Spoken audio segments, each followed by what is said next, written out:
Hello and welcome everyone. This is Taco Movie Talks, and I am joined here with none other than Matthew, aka Warchamp. Matt, how are you doing today? I'm doing well. How are you doing? I'm doing all right, and that is surprising considering two of the movies that we watched in preparation for this episode. As you can see from the title slide, or if you're listening to it, we're talking about two French New Extremity movies. And the first episode that I did of this, I felt really bad in general after watching them.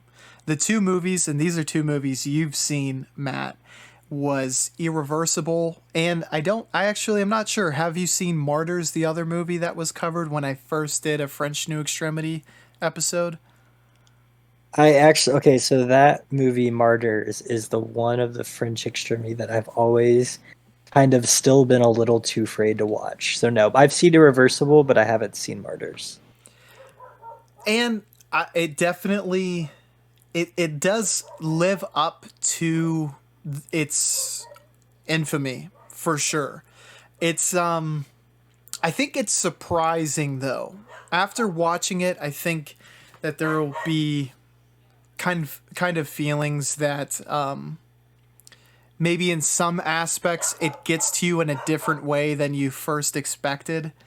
But Irreversible, I will say, it's infamous for the one scene, and that movie definitely hit me way harder than Martyrs did. Not to minimize Martyrs' impact, but Irreversible made me feel feelings that I didn't know cinema was capable of. And I want Matt, if you want to go into kind of how that movie made you feel, and if you think that is what is trying to be achieved by French New Extremity as well. Yeah, I think that movie might be the best like representation of the genre of French Extremity. Like the way it made me feel, I guess the best way to describe it is the opening scene in Irreversible when you're like in that club, you have no idea what's going on. He's talking to that guy, and then there's that part, where he just kind of like starts beating his head in, if I remember right, Mm-hmm. and then like it's just really brutal and really violent, and like the way it was filmed, and just like I guess the way that, like the acting and everything about it, it's like it immediately just makes you feel like gross and like just bad on the inside. Like that's like what it's going for sure. And then after that, the whole thing is just takes off. It's like a constant like ride, like a thrill kind of movie, kind of where like you're stuck to this watching the screen because of what's being shown. Like you would want to look at an accident or something like that. It's like that same kind of desire. Exactly. I mean, it is the personification put to film of a train wreck where it's so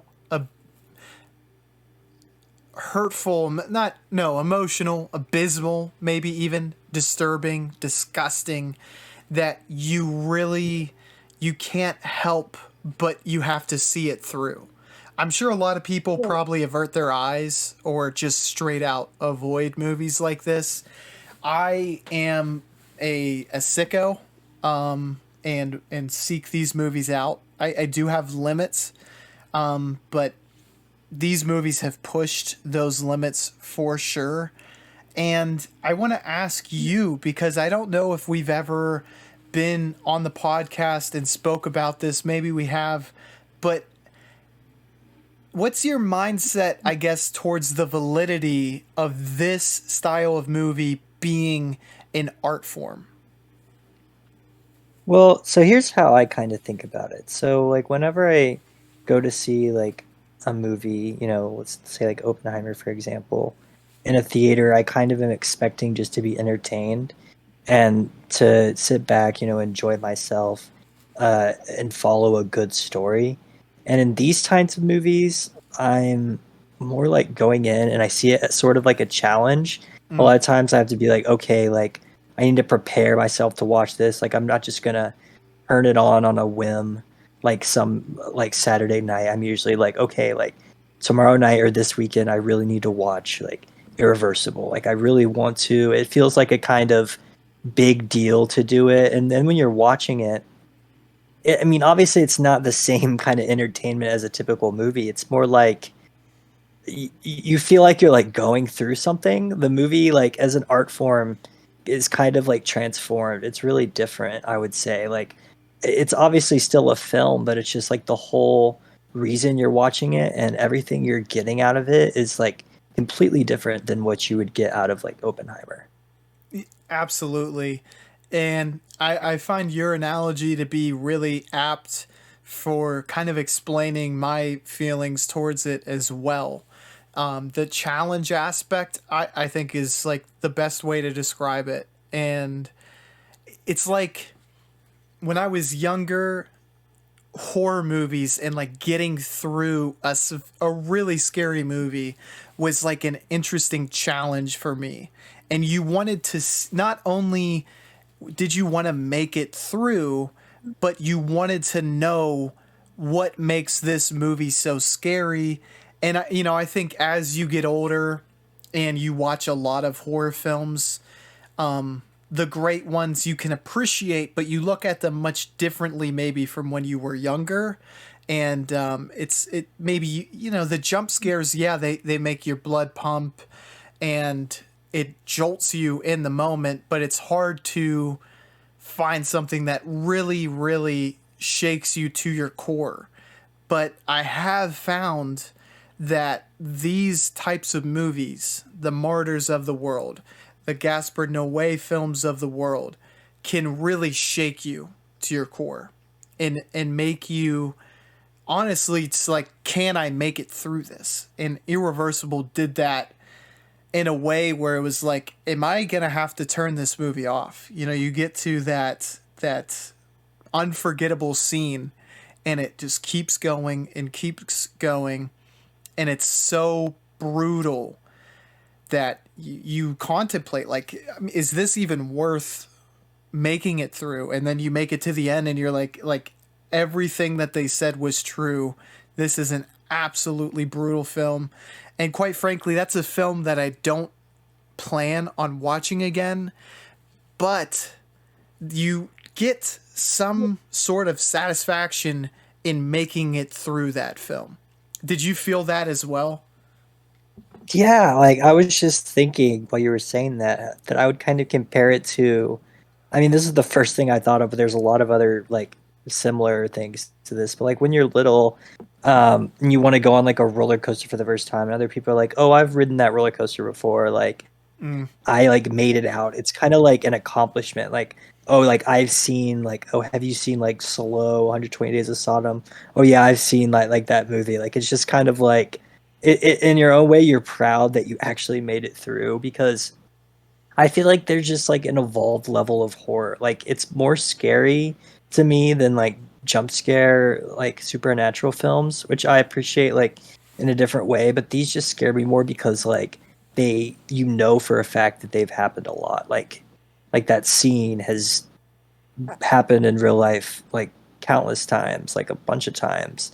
And same with, like the stuff that happens in 120 Days of Sodom, like that's all probably similar things have happened in real life a bunch of different times. So it's that like that for me, it's that reminder in the back of my head that like it has a basis in reality, like for sure. That like adds an extra scary element. I completely agree. That is what makes it so hard hitting, because it does take out any barriers that you can hide behind after the movie.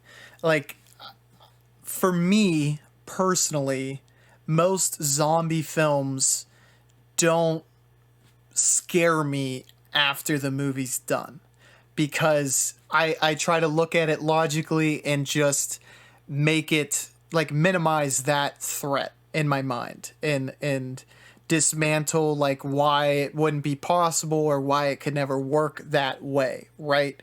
Which I don't know, maybe I'm one of the only people who does that. But for me, it makes that film, I can enjoy them, right? But these films, like when you see someone get assaulted, brutally assaulted, and you know that that is unfortunately a part of everyday life, like you said, you have nothing to hide behind. And you have to wrestle with that in your mind while you're watching the scene, but definitely after the fact. There's nothing to hide behind. It feels real, and that's when these films really, I think, become transcendent. When they touch upon those dark recesses of human behavior and when people can be truly evil, and that's an aspect of life that we have to live with. It touches upon a nerve that makes it really, really powerful. Yeah, yeah, like another one, I think it's considered Fringe Extremity. Enter the Void might be my favorite of the whole group. It was my first one, and I remember like I don't know if you've seen that, but the thing about that movie, and this isn't really a spoiler because it happens at the beginning of the movie, like it's kind of like the baseline for the whole movie. But like the main character is in like first person point of view and gets shot at the very beginning of the movie, and like it happens when he's still in first person point of view, and it's kind of like I remember I was watching it with some people and I didn't really know how terrifying it was, and everyone like after that scene like wanted me to turn it off like pretty quickly because it just like feels like, I mean, it doesn't feel like you yourself are really dying, but it's kind of like it's similar in a way. Like you, like people start feeling that kind of like the realness and the dirtiness to it. I don't know exactly how to put it into words, but it's the same when you see, the scene in Irreversible, and I'm sure there's several scenes in Martyrs that are similar as well. They're like very hard to watch and like hard to grasp. Yeah, and that's a great scene that you brought up that I kind of forgot, but it really resonated with me as well. And I think the reason that scene resonated with me, and when this happens in films, it really sticks with me, is empathizing with that character and thinking of how frightening a situation that would be. Because the character you're speaking about is high on some kind of psychedelic drug and gets shot and feels himself dying, but he isn't sure whether it's a part of the drug experience or if he truly is dying. And geez, like that's just a scary thought to try to put yourself through. With Enter the Void, Matt, what scared me the most is that the character that you explained, gets shot, is high on psychedelics as he gets shot and is trying to, in his mind, figure out whether he's still kind of hallucinating or if this is in his mind or if he really is dying then. And sympathizing with that character is what made that scene really, like, I felt that the most out of anything else in that film. And there's a lot of other films that I felt that way with too, and it elevates the horror for me when you can put yourself in the shoes of something that would be a legitimately traumatic experience to go through. I find that to be the most effective. And I don't know. I'm assuming that's kind of where you were coming from too. Like, is that what made you feel that way? Were you kind of putting yourself in the shoes, or was it just something that intense in the movie kind of threw you off? Uh, I think, it was both. I think I wasn't used to seeing something that intense in a movie because I had just started on like my journey of trying to watch a bunch of disturbing films.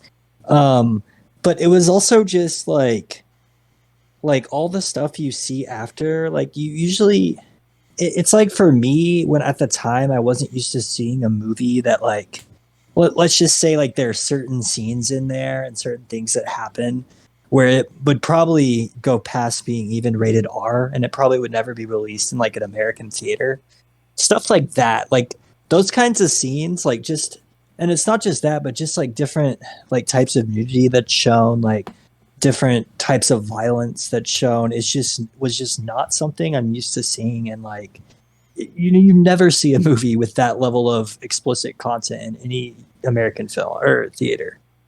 Yeah, and I do think that is why it's so effective as far as getting a response, probably especially with American audiences, because when you go to see like a Hollywood film, even if it's more artistic, there's a certain expectation of lines that aren't going to be crossed that I do think, foreign cinema is more willing to push those bounds. And I'm sure there's a lot of examples where American films have pushed those bounds, but I do find it to be more common in foreign cinema to push it. Oh yeah, like it's so much more common. That was something that shocked me. Like in America, like people will be like, "Oh, what's like your newest like favorite maybe scary movie?" And like a more indie like scary film is like Midsummer or Hereditary or like The Witch, and which are like good movies, but it's just like they're scary, but they're not on that same.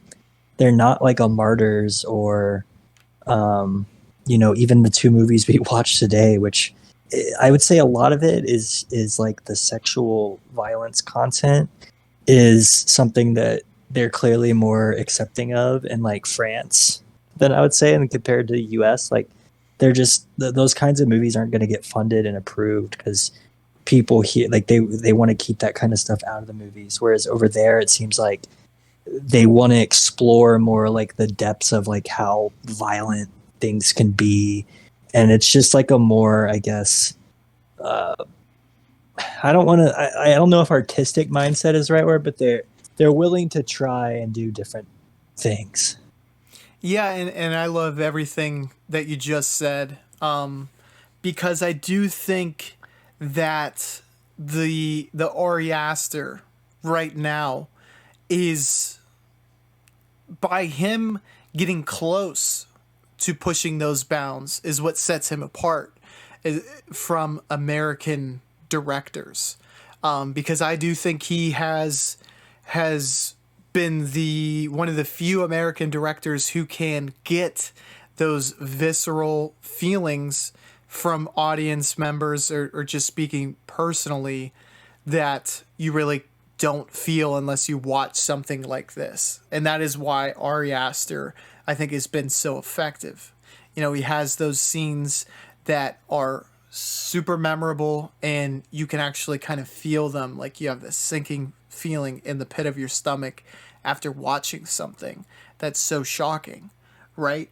And I do think that without people like the directors of these French New Extremity films pushing those bounds, I don't think you can perfect that arena of film.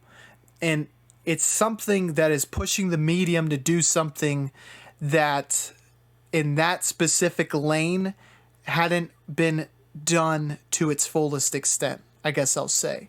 Horror films had been able to make people upset, faint, walk out of the theater because they're scared. But as far as making people feel genuinely upset, that's not something that had been fully explored, I think, or if it had been, not frequently enough. So I do find the movement to be really effective as far as doing that, and I do think Ari Aster benefited from that.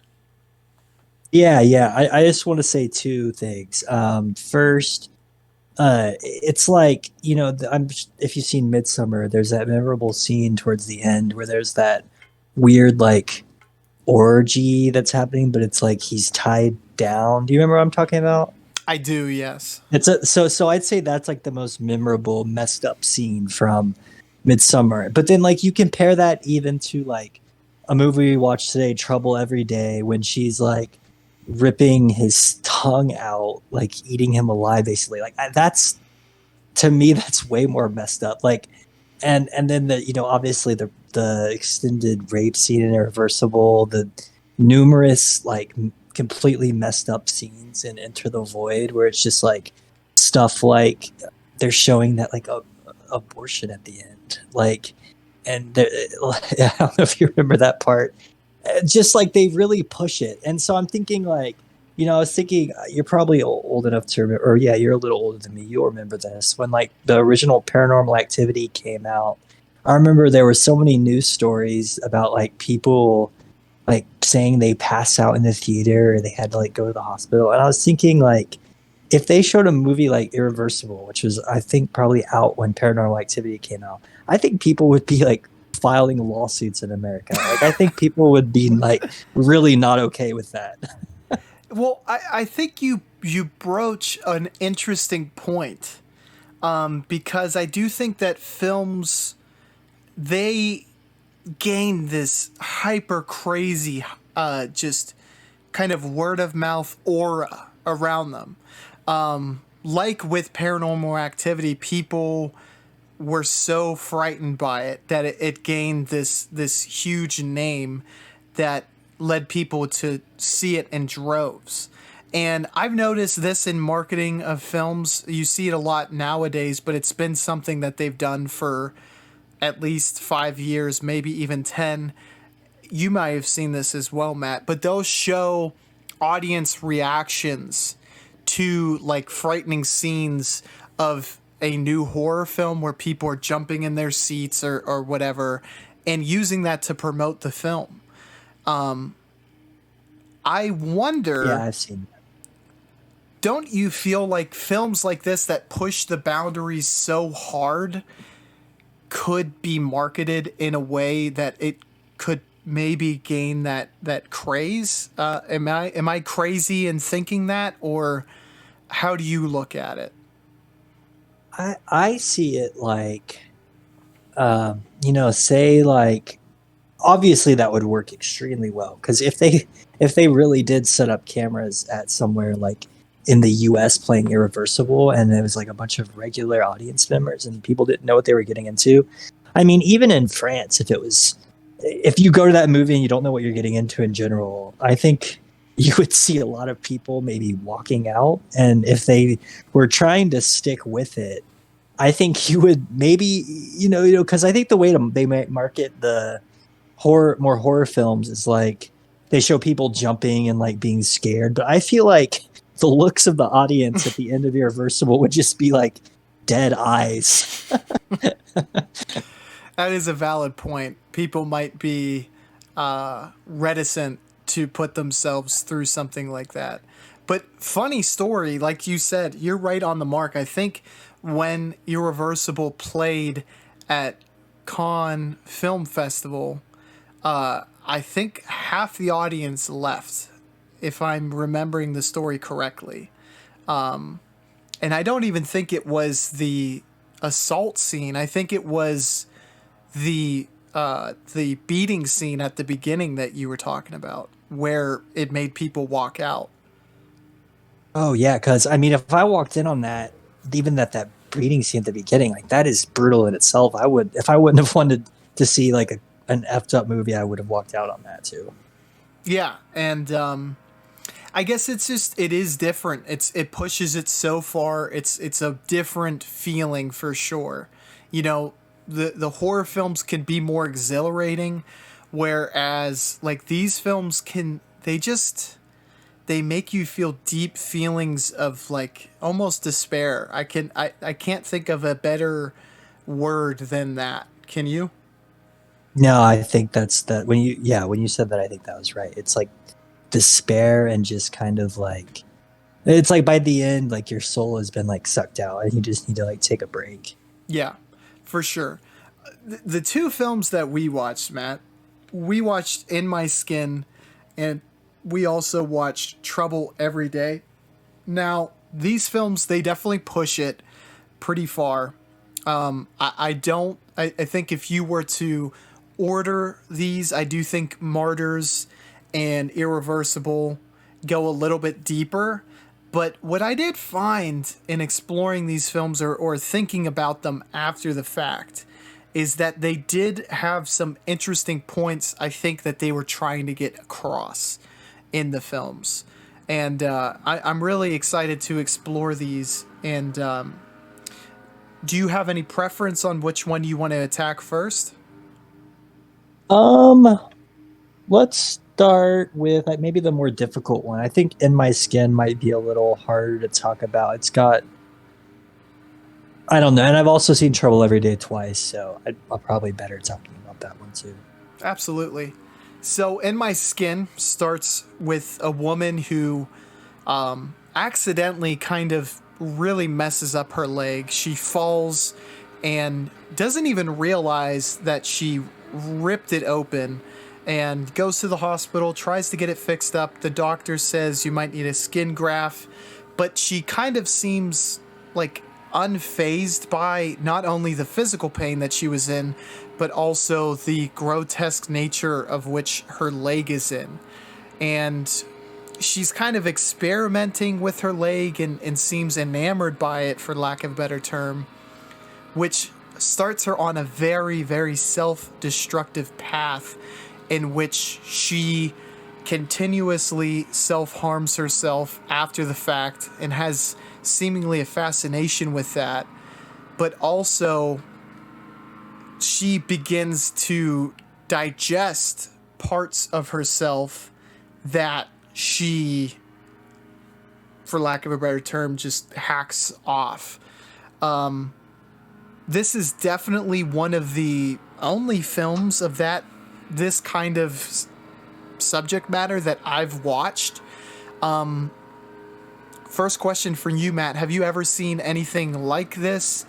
And what were your kind of initial feelings while watching and after watching In My Skin?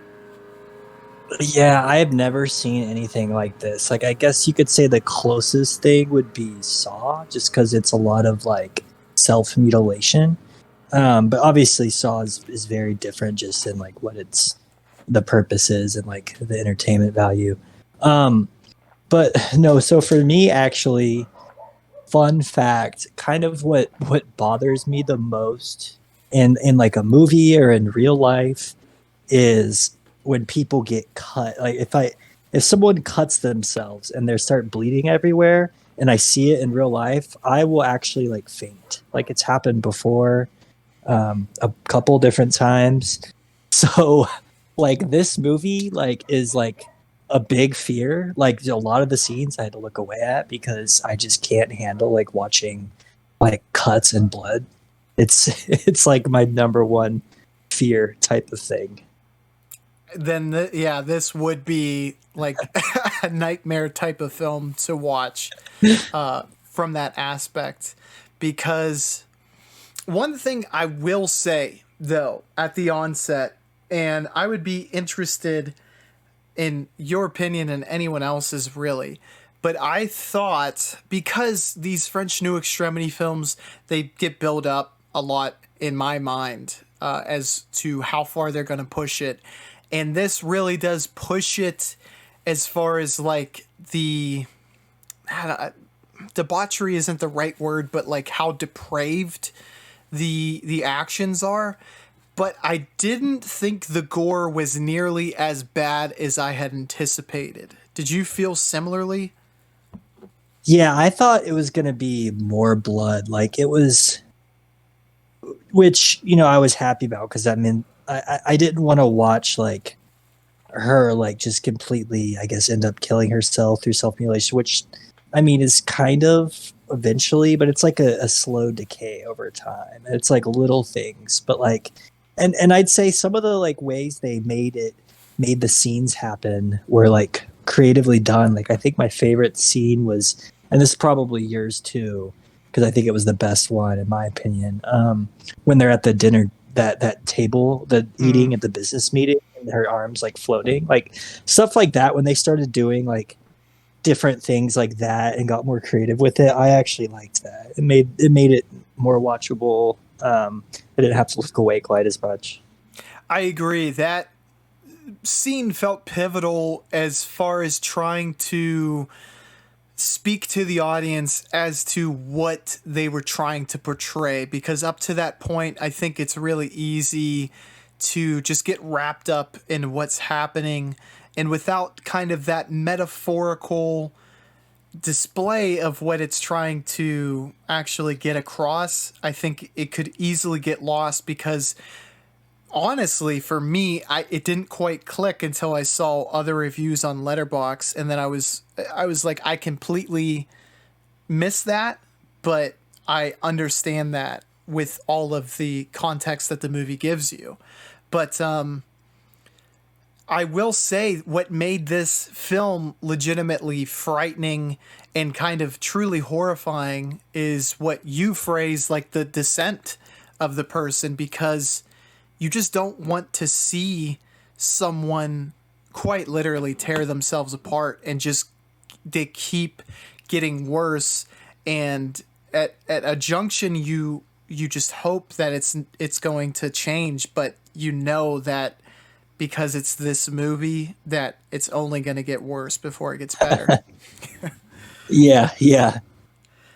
So that's what made it so hard to watch, I think, is that you just feel genuinely bad for this character, and you feel bad that they feel that they need to do that, I guess.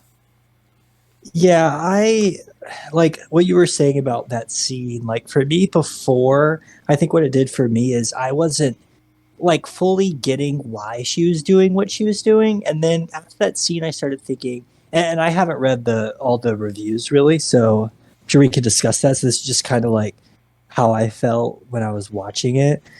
But I was like, okay, like maybe like has some weird condition or something is going on, and it's making her like unable to feel her arm. It's like numb. And I think maybe when like in real life, if you feel like your entire arm is like numb, for example, it kind of feels like it's detached from your body, like that scene is trying to convey. And so like there is a curiosity, like if your arm was completely numb. I personally wouldn't do this just because I had that cutting phobia, but I'm very sure many other people would try and like cut the arm to see, you know, is any blood going to come out because I can't even feel this? Like, is it still real? Like, they're just like, you know, kind of like questioning reality in a way. Yes, absolutely. And so my initial like reading into it, and that very scene made me think almost the exact same thing, that it was a medical type of like character study. Because and I thought I had maybe heard of like a disease or a psychiatric kind of, illness where people can feel alien from their own body. That they almost feel like it's they are like almost like an alien that has taken over this body, and this isn't their true form. And that was interesting, and I thought it's something that's worth exploring, right? Definitely on its face interesting, but I thought it to be kind of a flat reasoning to do all of this, right? It feels like you're doing a lot of work just to kind of portray something that you could almost just read in a medical journal, right? But Yeah, like, oh, sorry, no, no, continue. no, you go ahead, Matt. Oh, I was just wondering, like, I've never heard of a disease like this, and you know, like, I don't know if this is a real thing or if this is like it's even more far fetched where you're supposed to be like, I feel like I'm not comfortable in my own skin, like in general, like just in life, and therefore, like I do this. Like I'm not sure which one it is. Yeah, exactly. And like I don't know if that's a real condition either. I swear I thought I had heard something about that, and it might have actually been in a review of this film that I watched years and years ago, and can't quite remember if that's where I had heard it or not.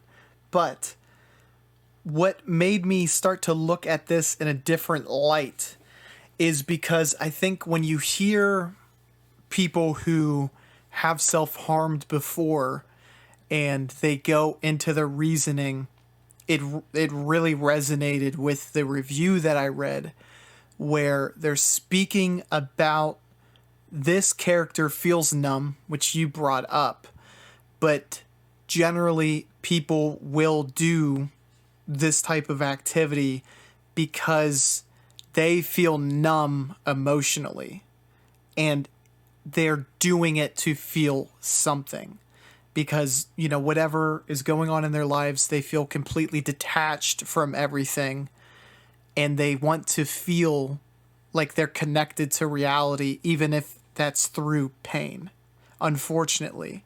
And I would never want anyone to feel that way, but I think this film, what makes it kind of powerful looking at it from that viewpoint, is it shows the depths that people would be willing to go just so that they don't feel so numb to the world anymore.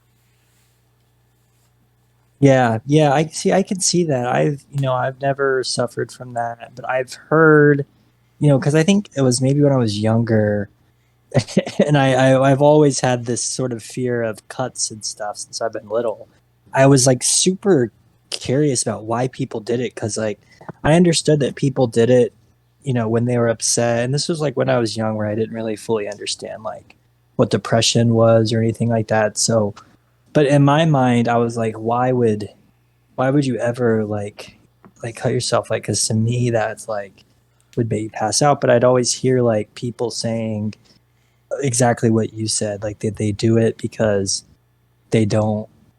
They're like when you're feeling like that, it's not like you're feeling sad. You're just not really feeling anything at all. And then in that case, like you might seek out like pain so that you actually can feel something again. Like I can see that. And so I could see maybe because I also noticed that the director, um, like the main actor was also the director, so it might have been a very personal story for her.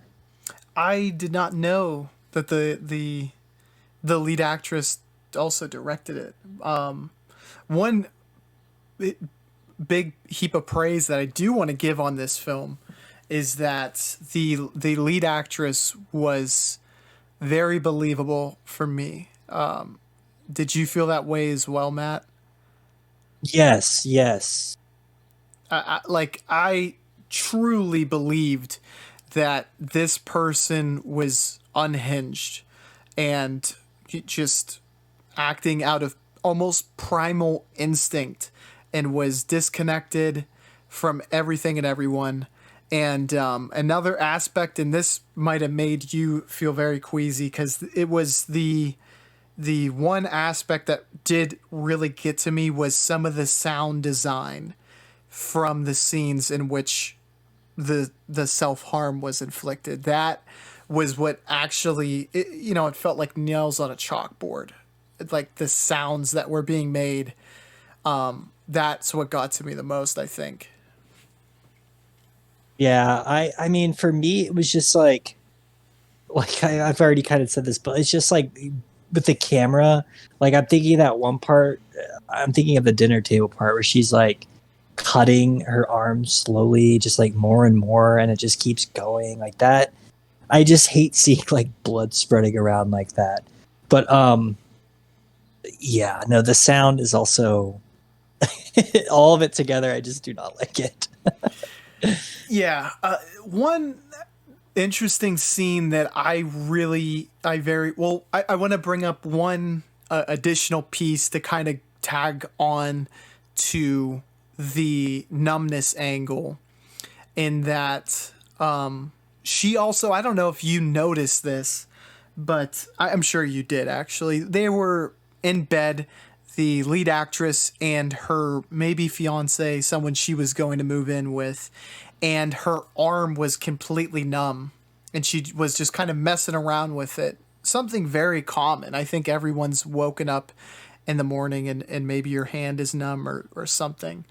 But I just think that the arm on the table during the dinner scene and that numbness kind of portrayal from that scene, I do feel like it makes sense to kind of think that that is supposed to maybe depict like inner feelings of just you feel like an emptiness.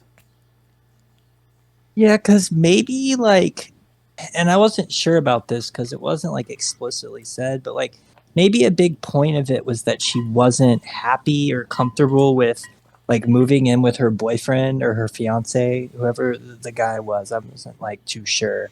Um, like maybe that was a bigger part than I realized.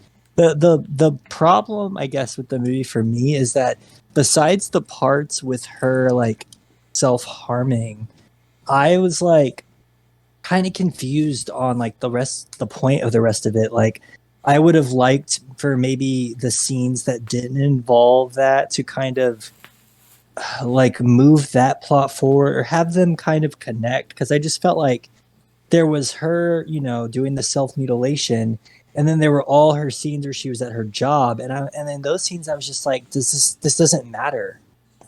You know, I agree definitely with what you're saying because I felt that very same thing, and it almost felt as though it didn't. Yeah, exactly. It didn't matter. It didn't really impact the plot. But I think, if I give this the most charitable perspective, is it's played out this way to give us better insight as to how unfulfilled she is in both her relationship and in work. That's my charitable interpretation of it, though. Okay, yeah, I did. I mean, here was the only like I would just like get like I would have rather like I'm trying to think of a good like plot line, but I can't. It just felt like I was only kind of watching the movie to see her further like mutilate herself, and I would have liked, like, for example, maybe like the plot with her fiance slash boyfriend or work to be more connected. I only felt like I was like she was getting obviously in trouble at work for like bleeding and like being distracted. But I just I would like them to be more connected. Does that make sense? I agree because it did feel a bit disjointed for sure. I want to throw this to you because this is something I don't think I've fully explored in my own mind, but I think in talking it through, maybe we can both get to a better understanding of it. But the eating of the flesh, the wanting to preserve of the flesh, and the last final scene where the lead actress seems to just completely let go and she rents a hotel room and just is completely, there's no inhibition and does whatever comes to her mind seemingly.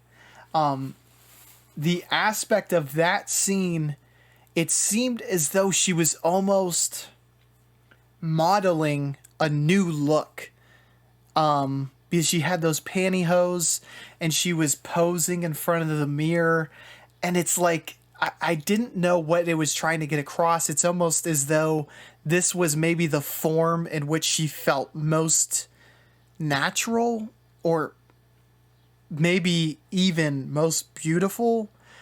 I just want to, like, what did you get from that scene, and then anything else as far as the preservation of flesh and the cannibalization of flesh?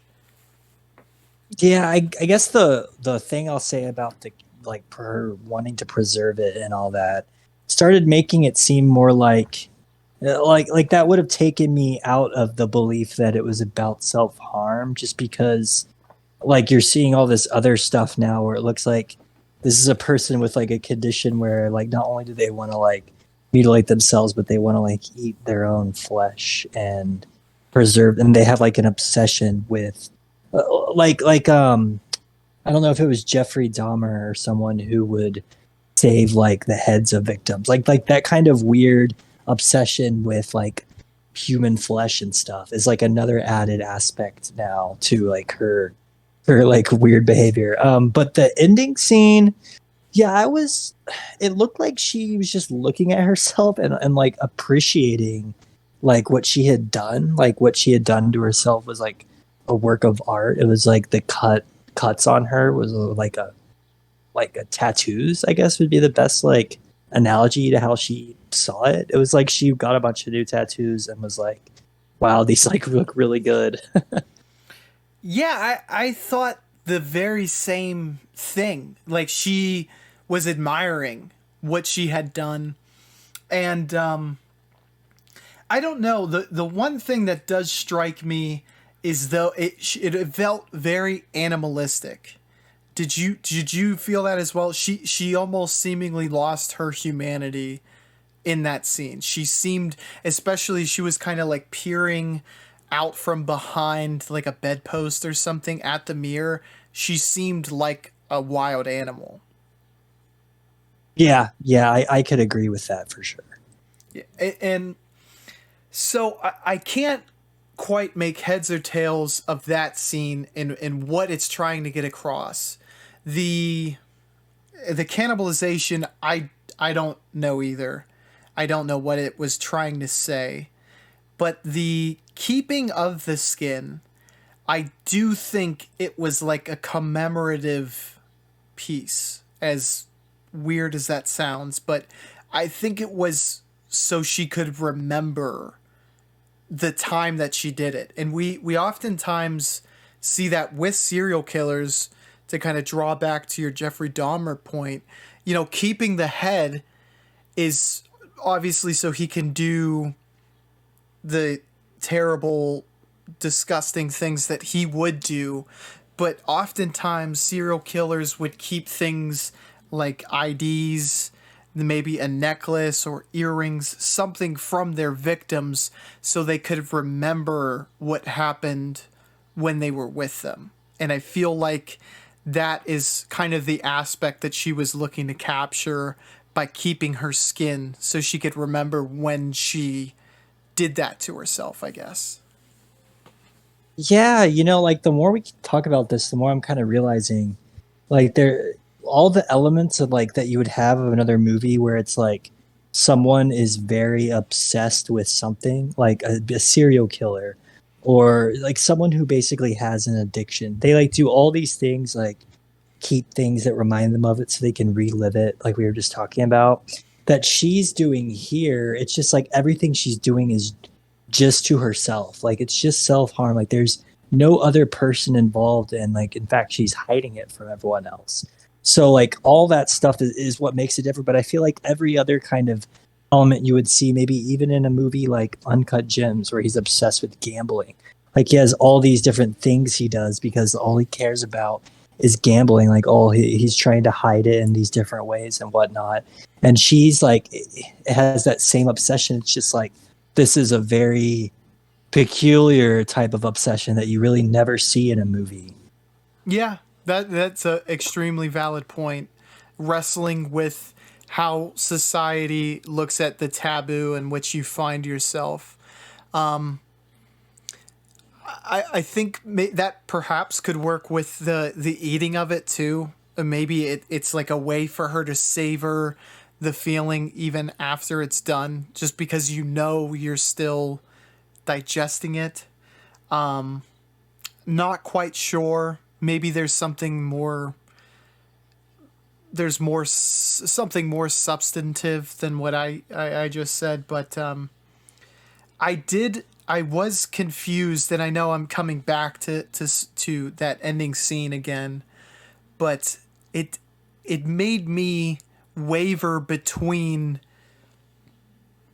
my original ideas and that maybe I hadn't hit the mark, because it did feel like, in a sense, that this was how she wanted to look, and like that was the end goal, you know. Yeah.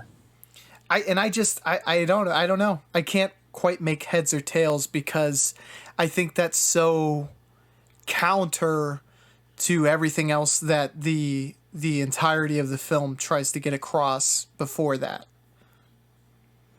Yeah, like I completely see what you're saying because like I feel like maybe movie is just hard for well, like to analyze. Maybe it's one of those movies that like the way you find meaning through it is that you've been through something like that yourself, or like Mm-hmm. you can really relate to like how she's feeling like she isn't comfortable in her own body for some reason, and she wants to like change it and make it look different, and then like she's happy the way it looks at the end, but then that's kind of different than the theme you were talking about at first, where she's doing it to feel something. Because if she was just doing it to like to try and feel pain, like she wouldn't, I feel like, really like the obsessive aspect where like the ending scene wouldn't really fit with that kind of motive. So it's just like I think it's so interpretive, and I think uh, it's one of those that I don't know if we're gonna get like an answer for this. I agree. I will say, well, I'll let you go first. Is this a film? If you, well, I'll let you expand upon it. I won't over explain the question, but would you ever recommend this film? Um, that's tough. You know, if some people are really into like movies with gore, and for those types of fans of like gore movies, like this would be definitely way different than what they're used to. But I think they might enjoy this kind of thing. I agree. And I think someone would have to have a really experimental taste. I would have to know for certain that they've watched films that push boundaries and they're willing to go out of their comfort zone. But I would say a rough estimate, I think 95% of people this film would not resonate with. Yeah, no, I wouldn't really ever recommend this to someone unless they were like, I really love like body horror type movies, because I'm pretty sure that's its own like little subgenre of horror. Mm-hmm. But yeah, besides that, I probably wouldn't recommend it. My rating for this, Matt, and I do feel more certain with it after explaining it because I do think narratively, obviously, having the respect for the audience to not just explain your premise is something that should be praised. But I also think that once it's been analyzed, being able to come to solid conclusions is also something that I do weigh and I do appreciate. So I gave it a 3 out of 5, and I do think some of the reasoning behind that is that what this film is trying to get across to the audience is very hard to find. Yeah, I was about the same with you. I like a 3, maybe even like I feel like it doesn't deserve 2.5 because I didn't think it was like a bad movie. It was just more like for a lot of it, I was just like, okay, like when is she gonna mutilate herself next, or like when's something gonna happen? Like I just like it would kind of go from her doing that to her at work, Mm-hmm. and when she was at work, I was just kind of like, this is kind of boring. Like there's really, like I kind of said earlier, but it was just kind of like beside like there's just a lot of boring aspects to it. Like I wish there was, maybe she was going through something that made her cut herself more, or there was more scenes like the one where her arm is like separated, like a little more surrealism type stuff. I feel like it could have just Mm-hmm. been expanded and like maybe added a little more flavor, or like uniqueness to it, and they could have really made it like more interesting. But yeah, that's kind of why it fell a little lower for me. I completely agree, and I think those are very, very valid criticisms. Now, the next film that we have is Trouble Every Day, and we were talking about this. Vincent Gallo is the lead in this film, I think he did a very good job. It's a film in which he just, I believe, gets married, right? It's not his fiance. They actually got married and they're honeymooning in Paris or in France, rather. they're in France. I think they're in Paris, but yes, they are honeymooning there. And it seems like he has dual motives in coming with his wife. It feels like it's kind of a honeymoon that also he is trying to find a doctor who is married to a woman that he keeps locked up in their house. And it seems as though Vincent Gallo and the wife of the doctor are suffering from some similar condition, we'll call it, because the film is very subtle about that, and I very much appreciate that, and we'll get into that. And they seemingly, or not seemingly, they kind of meet and clash, which is probably the climax of the film, and we're left realizing kind of what Vincent Gallo's life could potentially be like afterwards, or we just get an insight to he's done this and now he's going back to a normal day life. I think it is interpretive, to say the least. We kind of talked about some spoilers, but this film I do think has a central mystery which can be slightly spoiled, and the film doesn't really answer them, so I feel like you're safe to stick around. Though I will say, Matt, at the onset, when I just read the description of this film, and I think just saw the little kind of background photo that they'll have on the Letterboxd page, I thought this was going to be a vampire film. And the film doesn't really detract from those notions, but it also never really confirms what you're dealing with. I actually like that. I think a lot of people would maybe get upset about that, but I really like that the film never confirm nor denies what you're actually witnessing. Now, did you feel the same way, and did you kind of appreciate that as well? Yes, like for me, this is definitely a vampire film. And I would say, like, the first time I watched this movie, I was much more confused. Just like I was trying to figure out why is he here? What's going on? Who's he looking for? Um, but yeah, I would say, like, this is, you could probably classify it as a vampire film, even though because there's just so many things that, point to that being the case. It looks like the guy's wife, I don't even know if she has an I don't remember exactly what her name is like locked up during the daytime. But you could also say it's not for vampire reason. It's because he doesn't want her getting out and going to kill people. Mm-hmm. But yeah, it's like this weird.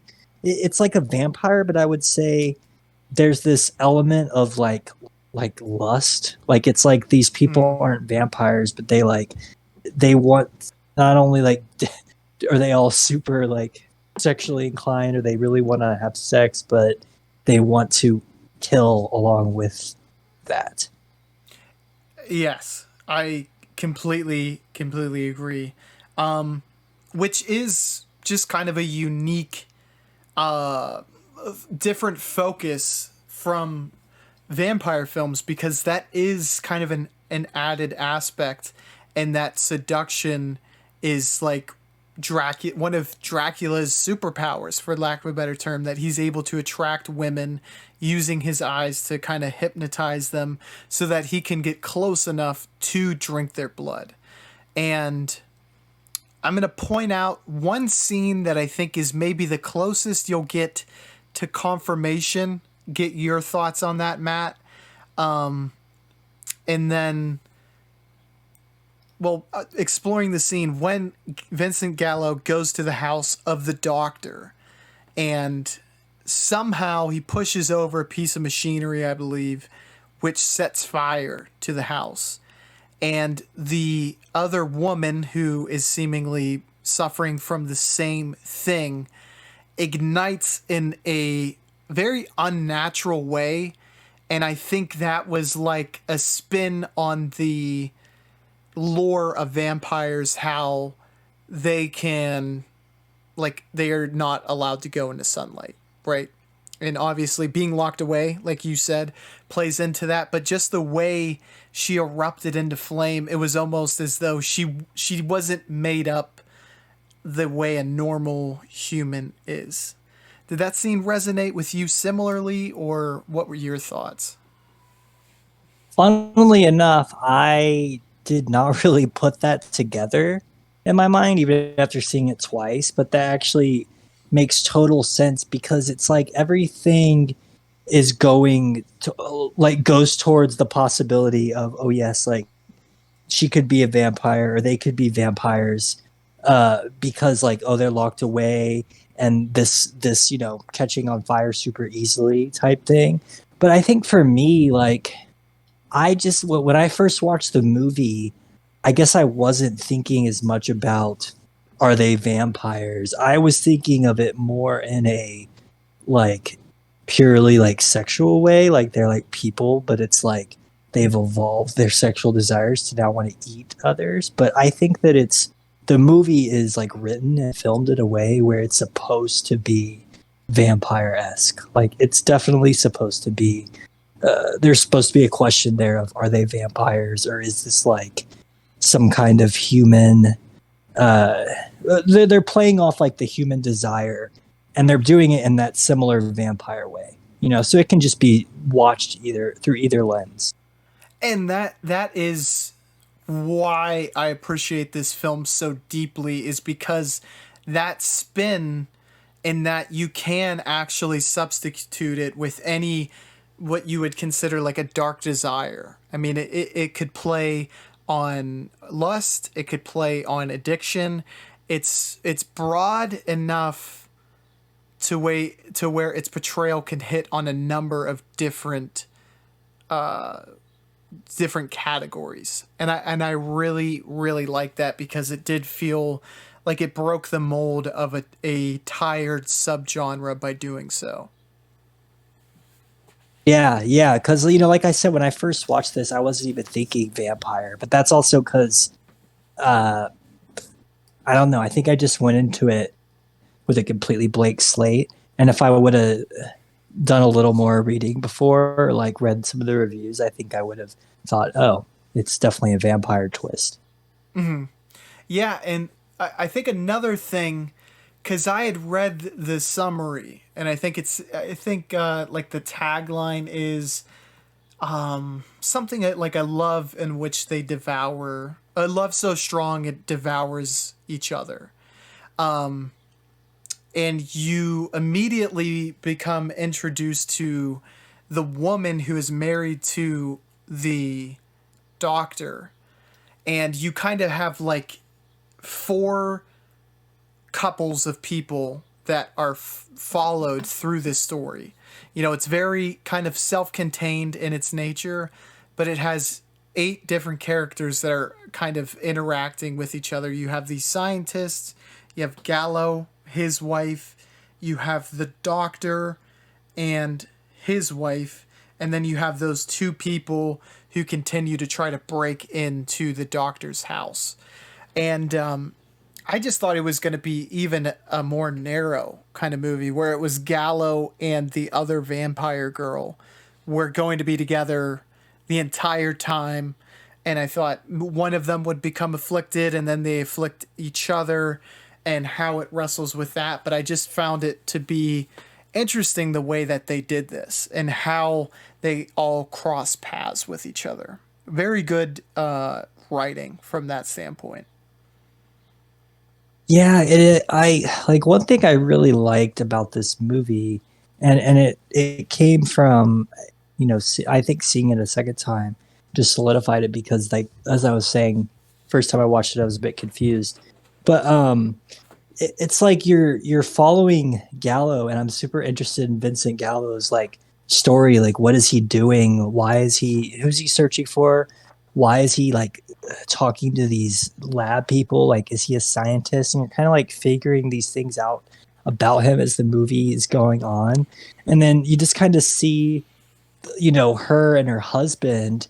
And when I was first watching it, I didn't quite realize how they were all connected, I guess, until, and you could probably like expand on this since this was your first time seeing it, but kind of towards the end when you kind of see all of it come together, like you realize he's looking for her. You realize like why why he wanted to talk to that doctor so bad. It seems like you're like, wait a second, like him and his wife he came here with, like it seems like he doesn't even care that he's here with her. Like he's totally focused on finding this woman. And now I'm thinking like, so why is he so focused on this? And why is like he basically ignoring his wife running around Paris?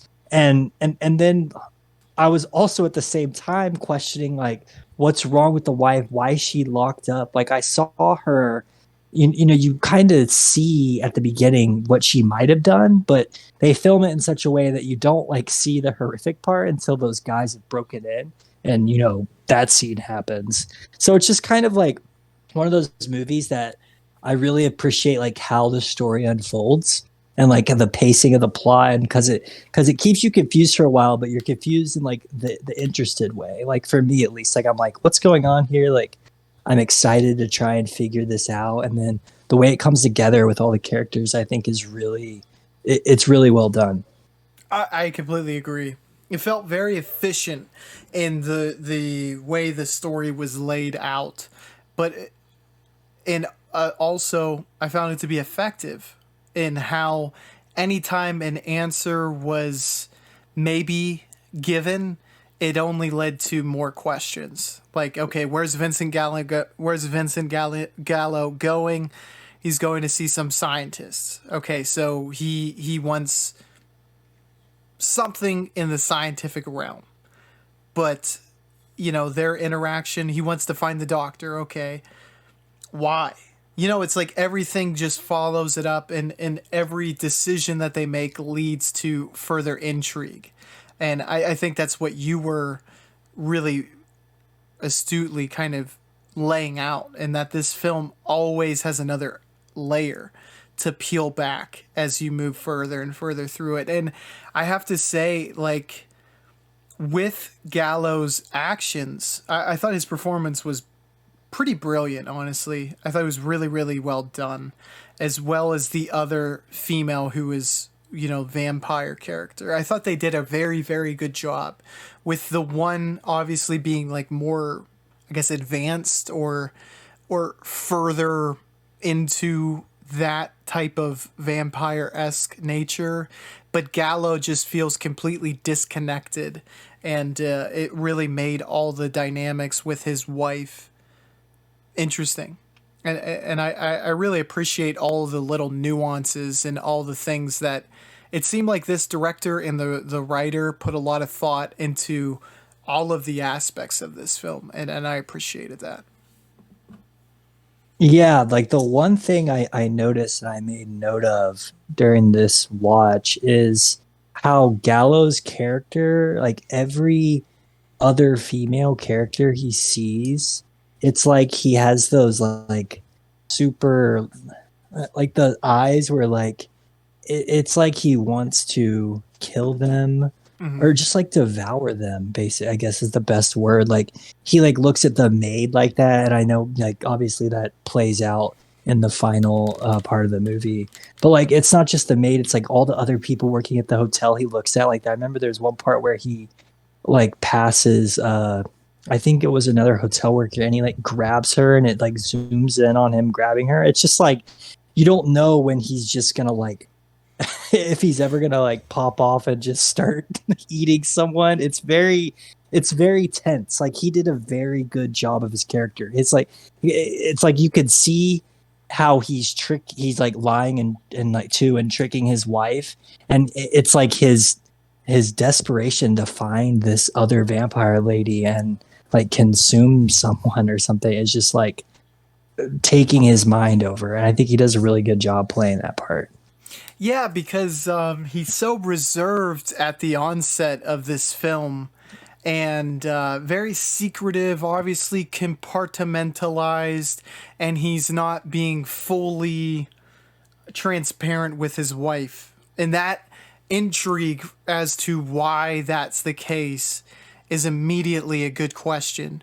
And it never gets completely opened up in the film for you to kind of put that to bed. It's always something that is in mind that you want to see a conclusion to. And I do think that the scene with Gallo and the maid makes that like you're able to gain the conclusions that you need from that, or at least interpret something from that, which is really, really interesting, the way they went about that. And I also love how he goes from like someone that's seemingly very, very repressed to like the ending third of the film.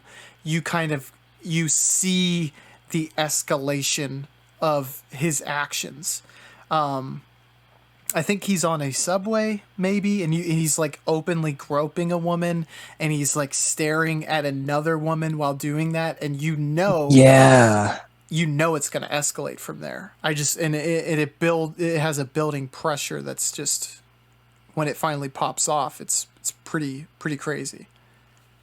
Yeah, that was the other part I was thinking of was the scene where he's in like the bus or the subway, because it's like escalating like his desire, and then for whatever reason I guess he can't do it to his wife. It's like his own like is secretly a vampire or something. But yeah, because like another thing is like and like also relating back to how it all unfolds is how like at first I was so like trying to figure out the importance of the science aspect. And then I was like, wait, he doesn't even care about the science part himself. Like, even though he's a doctor, he's just there to try and find that lady.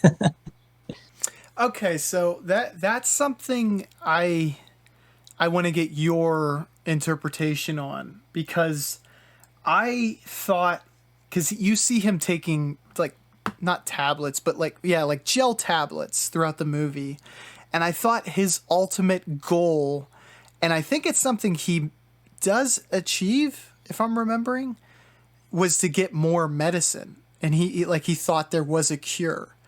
From your second watch, did you think it was more to find someone like him, or what did you gather?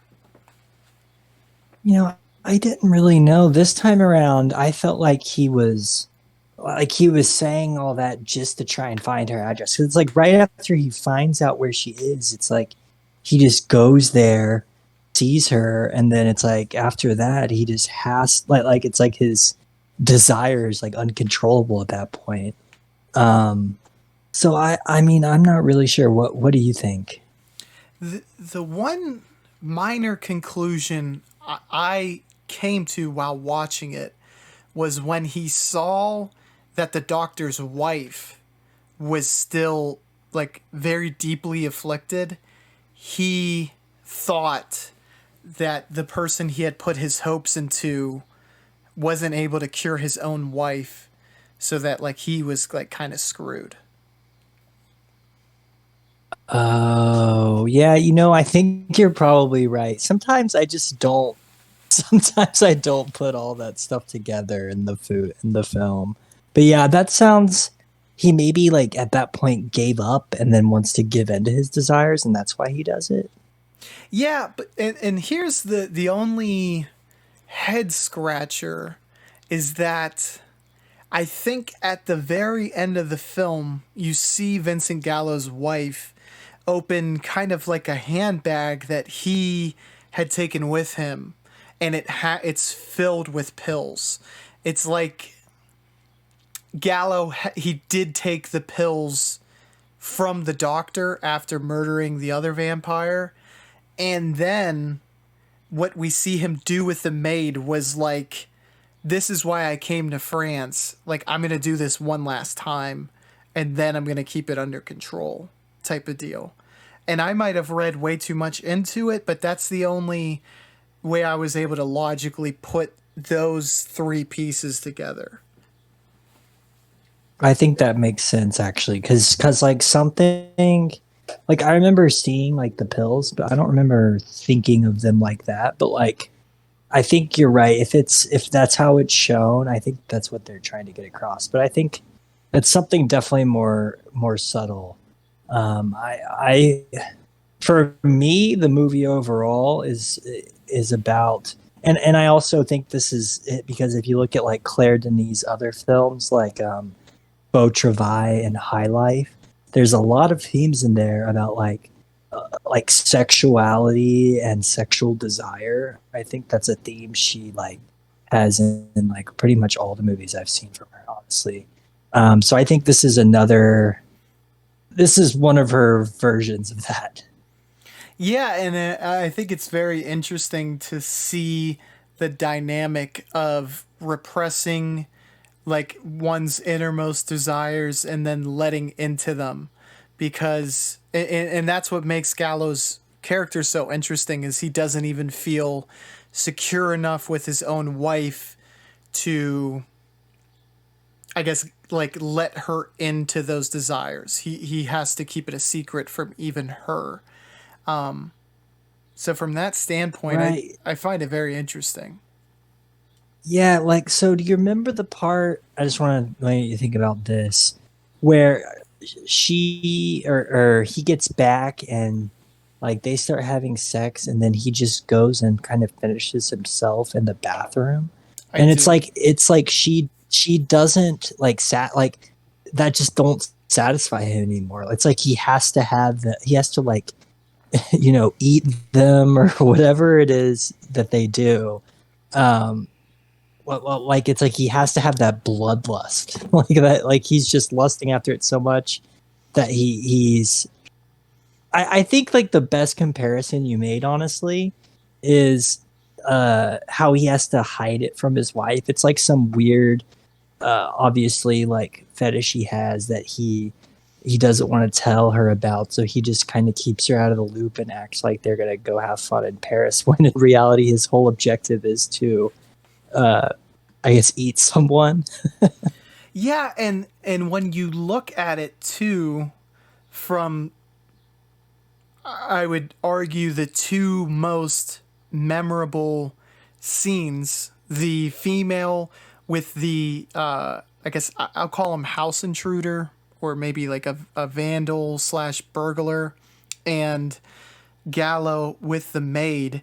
It's not even something where like they want to eat the entire body. It's like that is a it's eating them is a part of this sexualized ritual. You know what I mean? It's like a part of the Yeah. sexual play.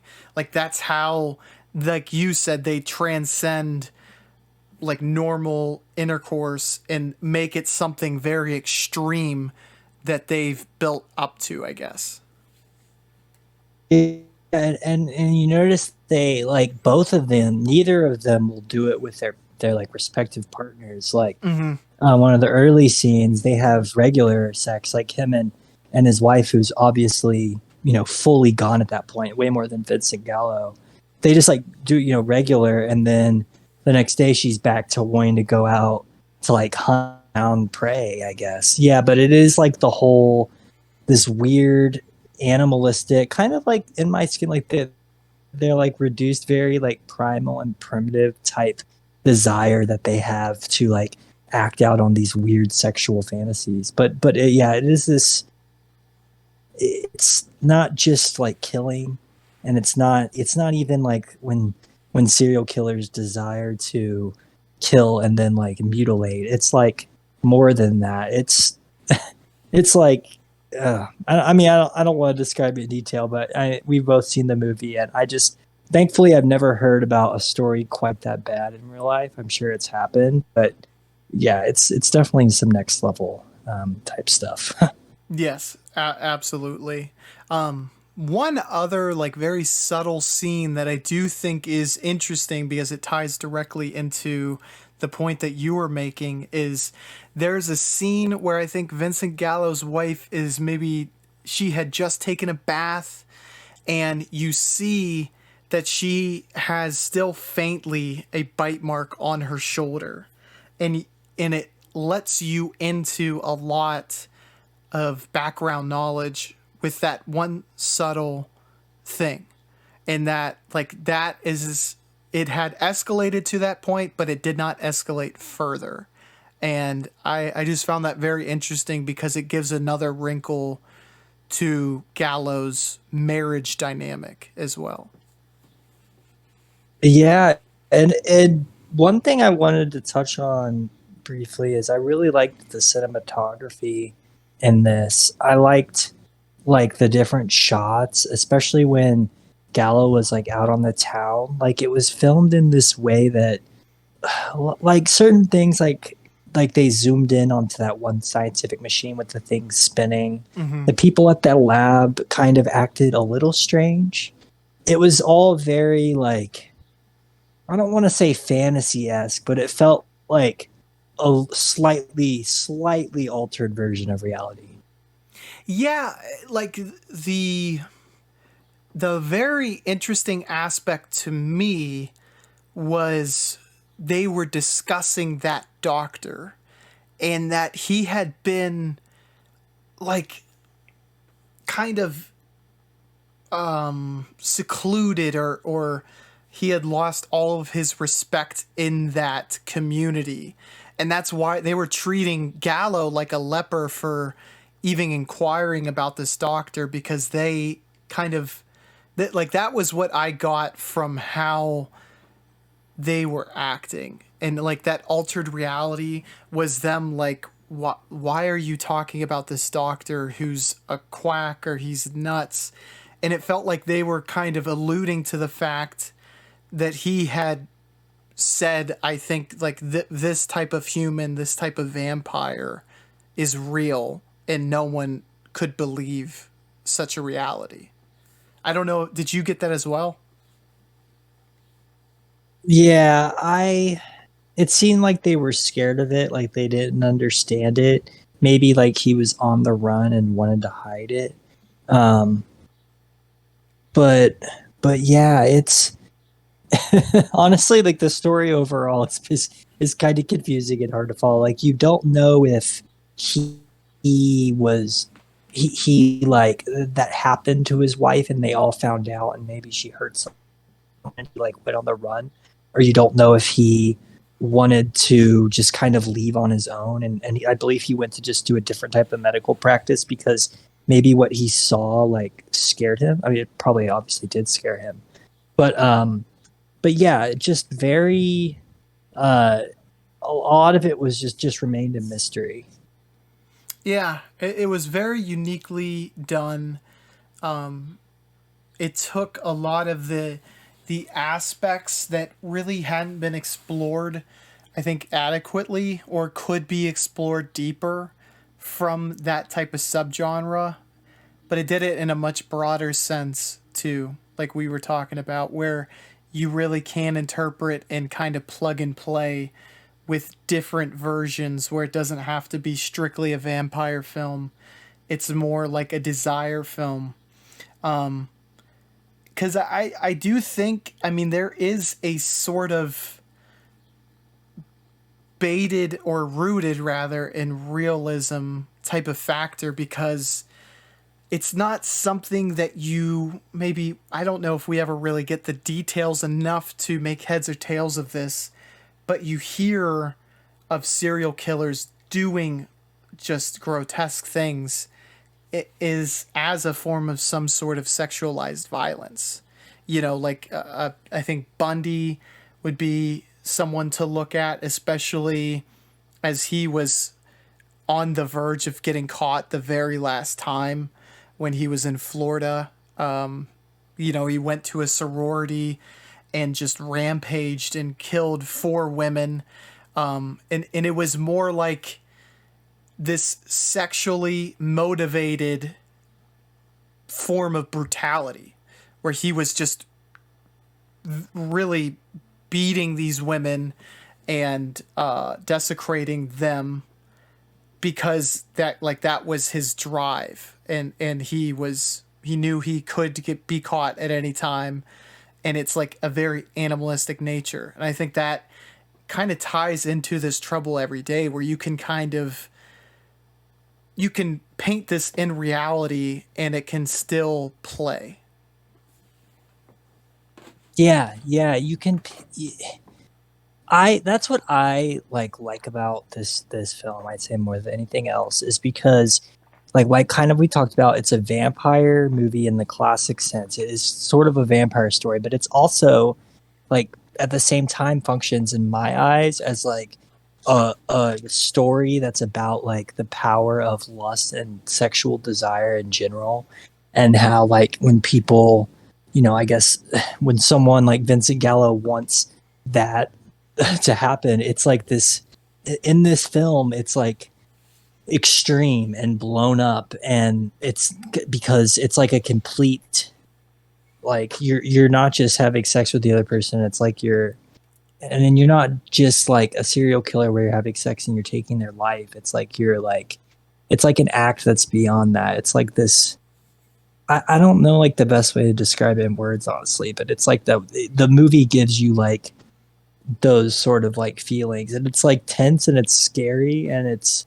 and I think you can have a lot of, I mean, especially if you like watched this movie in conjunction with like Beau Travail.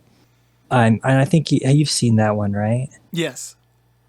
Yeah, don't you think like watching both of these, you would get a lot of, or it would probably be more questions than answers you would have about like sexuality, and especially like among like males, and for these two movies, because I mean there is female and male aspect, but in this, like Vincent Gallo's character is really like the interesting part, because like you're not sure, he's not like fully vampire-esque yet.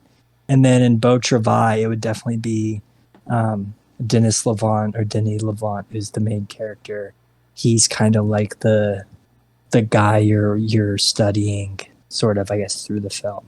So I just think that, I don't really know what point I was trying to make with that, but I was just, I think, trying to say like those are the reasons I enjoy like her films in general. Is it kind of is like this meta kind of thing about like sexuality in general, but it's hard to explicitly talk about it. It's very much a thing you have to like suss out through like a discussion, kind of like we're trying to do right now. Yeah, I absolutely agree. I think one more like the to I want to kind of go back to one more of the impactful scenes, which and just try to dissect that as well, because I think it might be able to illuminate some of the things for Gallows, just because of the difference. I think where the woman was almost taunting and trying to, it was more torture the man that she was with, the one who kind of broke her out of her room. That felt much more, I guess, sinister than what Gallo did, because Gallo did something that was more just like very quick and calculated and just like to the point, I guess. What are your kind of thoughts on, I guess, how that differentiated itself from that final interaction? You mean like the difference between like kind of Gallows' assault and then the lady's assault on the intruder? Yeah. Yeah, it felt for me, I think the biggest difference was that she was already like, whatever disease this was, whatever thing it was they had in the film, she had like think about how there's like different stages of diseases. She was at like stage 5, like there's no coming back. Like she had like fully developed it. She was probably, you know, had been a normal person before. And I would say Gallo is like at stage 2 or 3. And it's like you're watching him kind of like in My Skin, they're like watching her like kind of slowly destroy herself. You're like watching him slowly like give in to these desires. And it's like he has that same thing she does. And he's getting to that point. So for her, it was like this is a routine thing. Just let me absolutely tear this person apart. And for him, it seemed like he was so restrained the whole movie. She had already been doing it the whole film, and he was like getting to that point. And I think he wanted to find her so that that was another confusing thing. Like, what was his plan when they found each other? Like, he knew she was like. I was wondering, like, are they gonna talk this out, or are they just gonna like have sex? I don't know. Um, but but yeah. So I think the difference just was that she was kind of fully fallen into whatever it was, and he was like the person that was showing like the extreme temptation. He hadn't fully he hadn't gone full AWOL yet. And hearing your explanation, it rang a bell in my head of sorts, where I think that there's two like levels that this plays on. It's she, the woman vampire, let the obsession fully consume herself, and that is illustrated in both her consuming others and then finally when the fire consumes her. I think that might be way too on the nose. I might be reading way too much into everything, but I do think visually Claire Denise may have been trying to get that across. Any thoughts on that? Yeah, no, I agree with that. And like you said, I do think the film. What feelings did you feel when it ends? Are you concerned that this is likely to continue? Like this is something that Gallo can't break? Or how did you kind of interpret, like, what is this going to be like after the implications of this movie? Like, this ends, but there's implications further after the story ends. What did it kind of leave you thinking in your mind afterwards?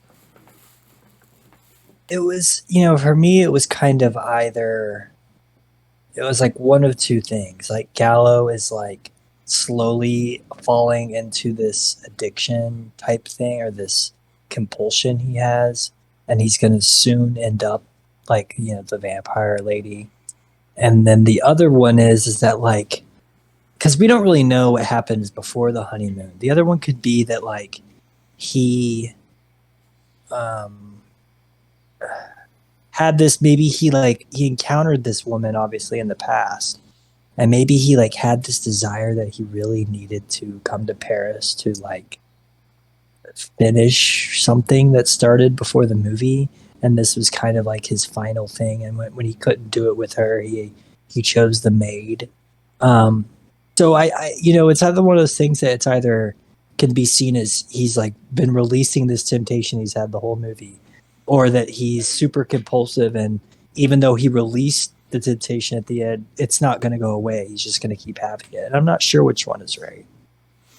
Yeah, I definitely kind of share your sentiment, but you brought up just one good point that I want to kind of explore first. In that I thought, like, it made me think the dynamic between Gallo and his wife is so awkward throughout the entirety of this film that it does illuminate when you kind of bring that up. Thinking about what was their relationship like previous to this visit. It is kind of hard to imagine. I don't know if you feel the same way, but how could a woman, I guess, fall in love and marry someone who is so seemingly distant? Maybe it's just as he gets closer and he knows what he has to do, he's becoming more withdrawn, and that could be a reasonable explanation. But what are your kind of thoughts on that? Yeah, I like that's such an important part that it's like, because you can either say, okay, they literally just got married and they had their honeymoon. Like, what's he thinking? Like, obviously, before they came to Paris, he clearly planned this out to some extent. So, like, why they get married? Why does he feel like he needs to come now and satisfy this thing now? Like, did he figure something out at work? But if you think, oh, he is coming to Paris because he wants to do this honeymoon thing, but maybe at work he saw this thing about a potential vampire and now he's coming to investigate. But that's not real. Like, the movie isn't telling you that. The movie's saying he knew about her. They've probably have met in the past, and something that happened between them, or something that he found out somehow, has drawn him to plan his whole honeymoon with his wife in Paris just so he can find this lady. Like, it's something that's like clearly number one priority to him. And I feel like it's so hard to get to for me to guess what they were like before, because I can't figure out if this has been his desire all along, or if he just maybe had this, like, maybe it was those pills he was taking or something like overtook him. Maybe he's like some weird like fictional disease. I'm not sure. I think that's like an interesting thing to think about, though. Absolutely. And then I do want to say, kind of going to your point towards like what you think will precede this movie, if you're to take the story further after the credits roll, I think, the woman is probably the best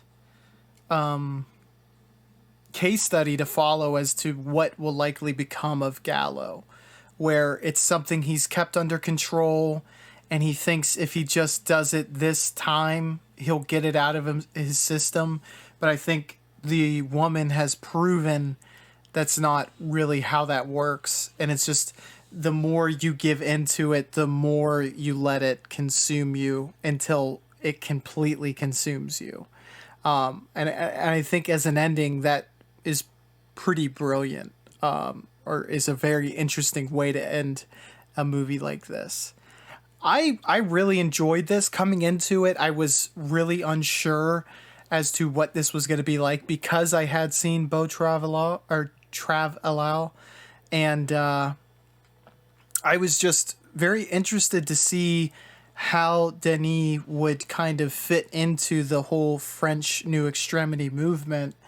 And I think this film did a really, really good job of it. And it had some of those really deep questions that the great movies in this movement have been able to pose.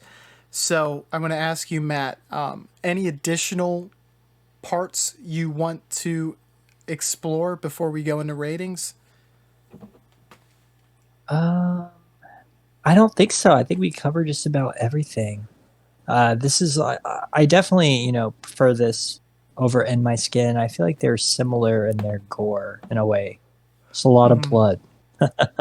Yeah, and I guess was one worse for you? Not in quality, but in like gross out factor, disturbing factor.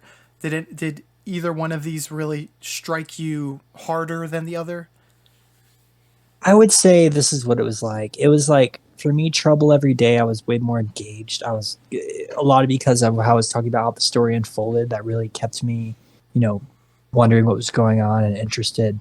And so, in that sense, like when it would get to, like, for example, the scene where they break in, I wasn't really expecting to see that whole thing go down like that. Mm-hmm. It's like super, that if there's any scene that you remember from the movie, it's probably that one, just because it's very disturbing.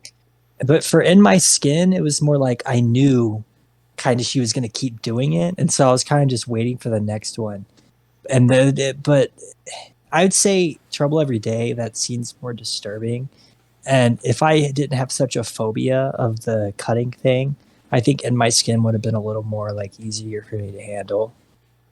Yeah, I have to speak to that point, because I think I feel the exact same sentiment because of, look, In My Skin is anything but formulaic, but it does fall into a rhythm where you're just expecting the escalation of the mutilation.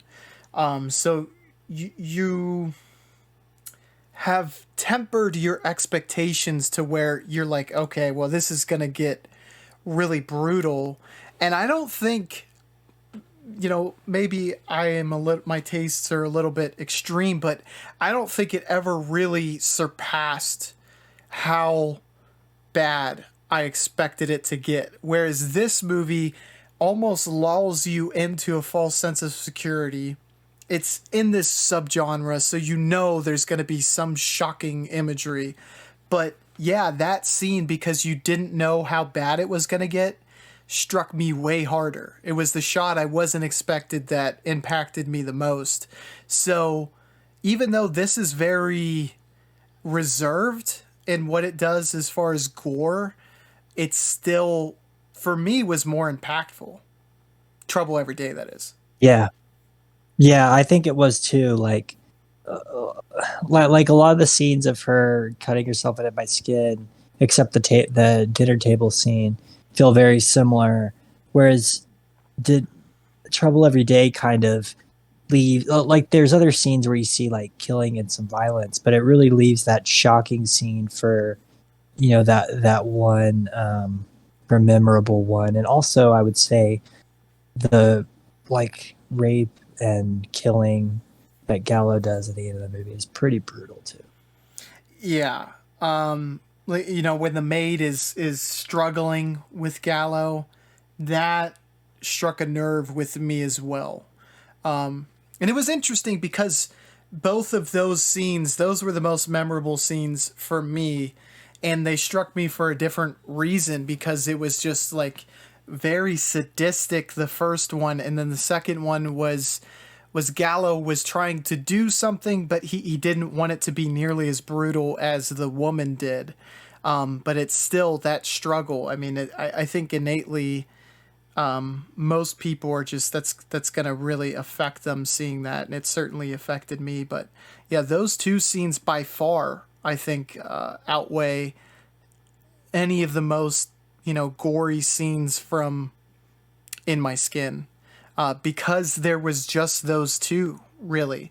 There are scenes where the woman had already killed someone and you see the damage that she did, but that's like, it's just letting you know where it's going to go, whereas In My Skin feels too repetitive, for lack of a better word, to like get that shocking nature from the scenes. But yeah, those two scenes were absolutely brutal in this. Yeah, yeah, yeah. Matt, what did you rate Trouble Every Day? I gave this one a 4 out of 5 stars. I gave this one a 3.5. Talking about it though, it's I love films that you can really kind of dive deep into.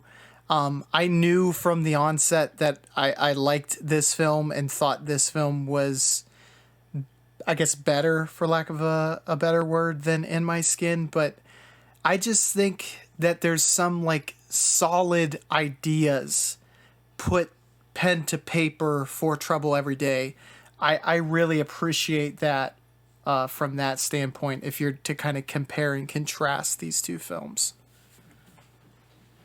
Yeah, I agree. I just think there's more to Trouble Every Day, in my opinion. And let me ask you this, because this was my first watch and you had stated this is your second watch.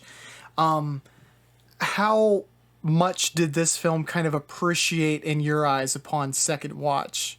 I don't know if you know what your initial rating was and what it jumped to, or I guess what aspects you were able to appreciate more. Like, can you go into that a little bit? Yeah, so honestly, like for me, like the first time around, like it's not like the movie got any worse, but like first time around, it was like I think for sure a solid 4.5 around for me. Maybe it was 4. But this time, I felt like a lot of the movie to me that what made it good, and this goes for a lot of movies, and especially French Extremity movies, is because it was shocking the first time. Like the puzzle of figuring out what happens. That was like the fun part of the movie. And on the rewatch, I kind of already remembered all of that. So it was just kind of going back and going like, oh yeah, like, oh, I remember that like that, like, or I remember that this way. And so this is actually what happened. So I would say like it would be the same thing if I rewatched like Enter the Void, Irreversible. I think it would be just a little less or a little, I don't want to say worse, but I wouldn't enjoy it as much because that shock factor is gone. Yeah, I do think you touch upon a really good point, and I think it's perfect you brought it up because I've never rewatched a new French Extremity movie, and a lot of the really disturbing movies I've ever watched, I think for almost every single one I've only watched once. Like Saw and Hostel, those don't really count so much.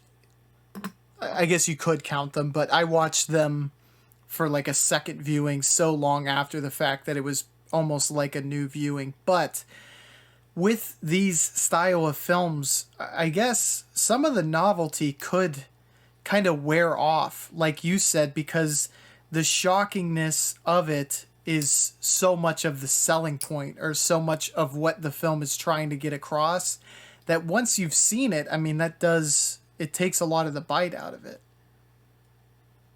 Yeah, yeah, because you know it's like I knew when those kids broke in what was going to happen. Mm-hmm. You know that, and that to me is the whole like why like a big part of why I enjoyed the movie so much my first watch was just because you're going like kind of how we were talking about at the beginning of the podcast. You're going into it like a challenge. You're like maybe not so much, you know, this compared to Irreversible, but it's the same sort of thing. Like it's you're going in, you know, this isn't going to be typical entertainment. I got to really sit through this and like take it all in. And that whole like experience of the first time around is part of why I enjoyed and got into these types of movies in the first place. So rewatching them, especially like Claire Denis films, are very abstract, and a lot of the times the the plot points are hard to follow, especially in like this film. It was for me the first time around. So rewatching it can help me like solidify that kind of stuff. But you know, all that the fear factor has worn off. Yeah, I agree, and I know exactly what you're talking about because I can't pronounce that film. Beau Travail. Beau Travail. Beau Travail. Yeah, that film was that was a difficult one for me to take in. The pieces that I was able to, I really liked and appreciated, but it was definitely like that would be a film that I think I would have to rewatch to fully absorb and appreciate. So I can totally see Denis' style being like that because it's not a straightforward narrative by any means. Yeah, yeah. It's I think I saw Beau Travail twice too, and even on the second watch, I was still kind of like, I don't know if I fully understand this, but like what I get from it, I like, and I think I could say the same thing about Trouble Every Day, honestly. Yeah. Well, these were two very interesting films, um, and two more similar films than I had expected on the onset. And I'm really glad we got to talk about them because I think I have a different perspective of both films, getting to talk them through. And I think that is what makes these films interesting. I think, like what we were discussing at the onset, films that push the bounds are important for sure. But I think when there's messaging that is trying to get across through that aspect, I do find that to be a lot more worthwhile, I guess.